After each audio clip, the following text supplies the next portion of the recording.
दूसरों पर दोष लगाने की आदत मत डालो ताकि तुम पर भी दोष न लगाया जाए, क्योंकि तुम्हारा न्याय उसी फैसले के आधार पर होगा जो फैसला तुमने दूसरों का न्याय करते हुए दिया था।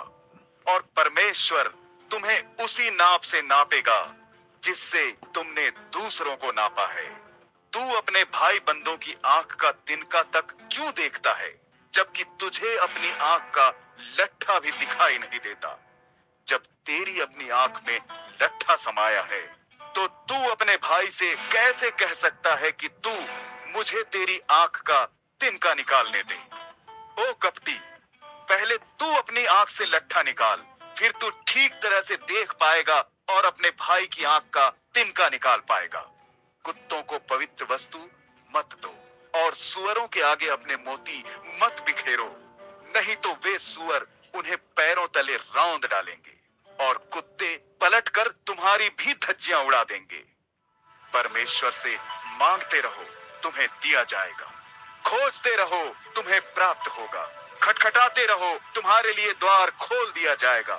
क्योंकि हर कोई जो मांगता ही रहता है प्राप्त करता है, जो खोजता है पा जाता है, और जो खटखटाता ही रहता है उसके लिए द्वार खोल दिया जाएगा।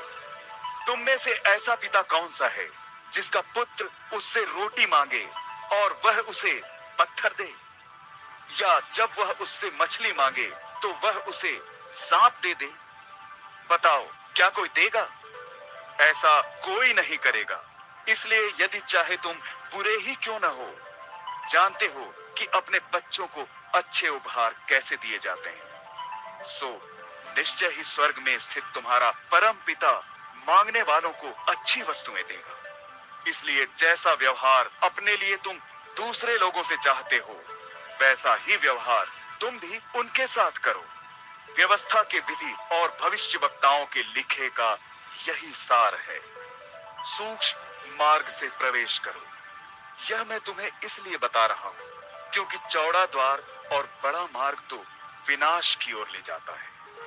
बहुत से लोग हैं जो उस पर चल रहे हैं, किंतु कितना संकरा है वह द्वार और कितनी सीमित है वह राह जो जीवन की ओर जाती है। बहुत थोड़े से हैं वे लोग जो उसे पा रहे हैं। झूठे भविष्यवक्ताओं से बचो। वे तुम्हारे पास सरल भेड़ों के रूप में आते हैं, किंतु भीतर से वे खूंखार भेड़िए होते हैं। तुम उन्हें उनके कर्मों के परिणामों से पहचानोगे। कोई कटीली झाड़ी से न तो अंगूर इकट्ठे कर पाता है और न ही गोखरू से अंजीर। ऐसे ही अच्छे पेड़ पर अच्छे फल लगते हैं, किंतु बुरे पेड़ पर तो बुरे फल ही लगते हैं। एक उत्तम वृक्ष बुरे फल नहीं उपजाता और न ही कोई बुरा पेड़ उत्तम फल पैदा कर सकता है। हर वह पेड़ जिस पर अच्छे फल नहीं लगते हैं, काटकर आग में झोंक दिया जाता है। इसलिए मैं तुम लोगों से फिर दोहरा कर कहता हूं कि उन लोगों को तुम उनके कर्मों के परिणामों से पहचानोगे। प्रभु प्रभु कहने वाला हर व्यक्ति स्वर्ग के राज्य में नहीं जा पाएगा, बल्कि वह जो स्वर्ग में स्थित मेरे परम पिता की इच्छा पर चलता है वही उसमें प्रवेश पाएगा। उस महान दिन बहुत से मुझसे पूछेंगे, प्रभु, हे प्रभु, क्या हमने तेरे नाम से भविष्यवाणी नहीं की? क्या तेरे नाम से हमने दुष्टात्माएं नहीं निकाली? और क्या हमने तेरे नाम से बहुत से आश्चर्य कर्म नहीं किए? तब मैं उनसे खुलकर कहूंगा कि मैं तुम्हें नहीं जानता। अरे कुकर्मियों, यहां से भाग जाओ। इसलिए जो कोई भी मेरे इन शब्दों को सुनता है और इन पर चलता है, उसकी तुलना उस बुद्धिमान मनुष्य से होगी जिसने अपना मकान चट्टान पर बनाया। वर्षा हुई, बाढ़ आई, आंधियां चली और यह सब उस मकान से टकराए, पर वह गिरा नहीं, क्योंकि उसकी नींव चट्टान पर रखी गई थी। किंतु वह जो मेरे शब्दों को सुनता है पर उन पर आचरण नहीं करता, उस मूर्ख मनुष्य के समान है जिसने अपना घर रेत पर बनाया। वर्षा हुई, बाढ़ आई, आंधियां चली और उस मकान से टकराई, जिससे वह मकान पूरी तरह ढह गया।